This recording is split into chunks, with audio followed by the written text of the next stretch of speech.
తాండూరులో జరిగిన యాక్సిడెంట్ ఎవరి కారణం? టిప్పర్ డ్రైవర్ కారణమా? ఓవర్ స్పీడ్ కారణమా? ఎవరి కారణం?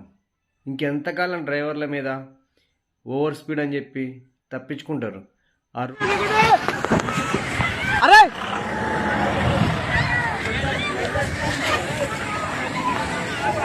అరే కంకర మొత్తం మునిపోయింది అన్నా.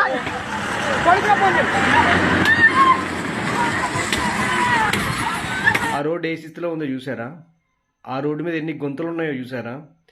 ఆ రోడ్డు టర్నింగ్ పాయింట్ ఎంత డేంజరస్గా ఉందో చూసారా? కారణం ఎవరు? గవర్నమెంట్లు కావా? అక్కడ MLA, MP, minister, Telangana government, central government, ప్రతి ఒక్కళ్ళు కారణమే. వాళ్ళని క్వశ్చన్ చేయరా? ఎంతసేపు అక్కడ ఏం జరిగింది, ఎలా జరిగింది, ఎట్లా చచ్చిపోయారనే చూపిస్తుంది తప్ప ఛానల్స్. ఎందుకు ఆ రోడ్డు మెయింటెనెన్స్ చేయాల్సింది ఎవరు? ఆ రోడ్డు అలా ఉండడానికి కారణం ఎవరు? ఒక బండి మీద ముగ్గురు ఎక్కితే ఫైన్లు వేసేవాళ్ళు, ఒక ఆర్టీసీ బస్సులో 40 మంది ఎక్కాల్సిన వాళ్ళు 70 మంది ఎందుకు ఎక్కిస్తున్నారు? టిప్పర్ వెనక ఏం లోడ్ వేసాడు, ఆ లోడ్కి సంబంధించిన సేఫ్టీ ఉందా లేదా, ఆ లోడ్ కవర్ అయి ఉందా లేదా, కవర్తో కవర్ చేశారా లేదా అని చెక్ చేయరు. ఒకటి, ఆ రోడ్డు మెయింటెనెన్స్ సరిగ్గా లేకపోవడము. 2, దాన్ని 6 లైన్ చేయకపోవడము. 3, ఆ బస్సు ఏదైతే ఉందో 40 మందితో వెళ్ళాల్సిన బస్సు 70 మందితో వెళ్ళడము. 4, హెల్మెట్ లేకపోతే ఫైన్ తీసుకుంటారు. ముగ్గురు ఎక్కితే ఫైన్ తీసుకుంటారు.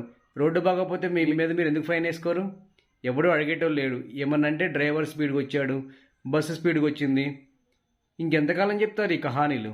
ఒక బైక్ మీద ముగ్గురు వెళ్ళకూడదు, కానీ బస్సులో మాత్రం 40 మంది వెళ్ళాల్సిన బస్సులో 70 మంది వెళ్ళొచ్చు. సిగ్గు తెచ్చుకోండి, క్వశ్చన్ చేయండి. ఎమ్మెల్యేలు, ఎంపీలు, మా నాయకుడు అంటాం కాదు. ఇప్పుడు చనిపోయిన వాళ్ళు అందరూ ఉన్నారు, అన్ని పార్టీలకు సంబంధించిన వాళ్ళు ఉన్నారు. వాళ్ళకి ఈ 2 రోజులు అడావుడి చేసి వాళ్ళకి ఏదో ఒక 5 లక్షలు 10 లక్షలు వాళ్ళ మొహన పడేస్తే ఆ బాధ తీరిపోదు. రాజకీయ నాయకుల్ని గల్లా పట్టుకుని క్వశ్చన్ చేయండి. ఆ రోడ్డు ఎందుకు వేయలేదు అడగండి మీ మంత్రులని. ఏ పార్టీ మంత్రి అయితే ఆ పార్టీ మంత్రి. ఎంతకాలం ఎమ్మెల్యేలకు ఉన్నారు అక్కడ, ఎంతకాలం మంత్రులకు పనిచేశారు? డ్రైవర్ మీద నిందను దోసేసి గవర్నమెంట్ తప్పించుకోవాలనే ప్రయత్నం చేస్తుంది. ఇది ఎంతవరకు న్యాయం కాదు. ఇది కంప్లీట్గా గవర్నమెంట్ తప్పు.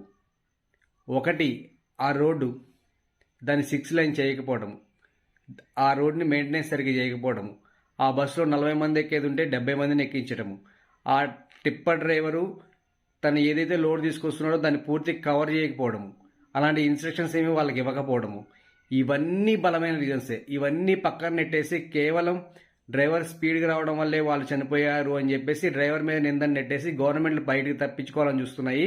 ఇది ఎంతవరకు సమంజసం కాదు.